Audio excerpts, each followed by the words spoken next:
Argentina বনাম Colombia ম্যাচের ফলাফল জানালো জ্যোতিষী বিরা। 2024 সালের কোপা আমেরিকার ফাইনালে পৌঁছানো এতটা সহজ ছিল না দুই দলের জন্য, যেখানে আর্জেন্টিনা শুরু থেকেই প্রতিপক্ষকে ঘায়েল করে একের পর এক জয় নিয়ে মাঠ ছাড়ছিল। সেমিফাইনালে কানাডাকে হারিয়ে এবার ফাইনালে উঠেছে আলবিসেলেস্তারা।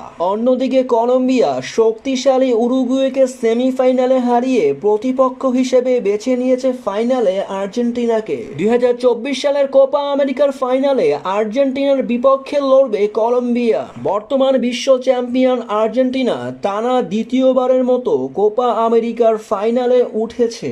যদি এবারের কোপা আমেরিকার ফাইনালে আর্জেন্টিনা জিততে পারে তাহলে তাদের 16তম কাপটি নেওয়া হবে কোপা আমেরিকার। অন্যদিকে গ্রুপ পর্বে মাত্র একটি ম্যাচ ড্র করে এবারের কোপায় দুর্দান্ত ফর্মে আছে কলম্বিয়া দল। তবে এই হাই ভোল্টেজ ম্যাচের আগেই ফলাফল জানিয়ে দিল জ্যোতিষী বিড়াল, যেখানে জ্যোতিষী বিড়ালের সামনে দুই দেশের পতাকা রাখা হলে আর্জেন্টিনাকেই বেছে নেয় বিড়ালটি। তাহলে কি 16তম কোপার কাপটি এবার ঘরে তুলবে আর্জেন্টিনা?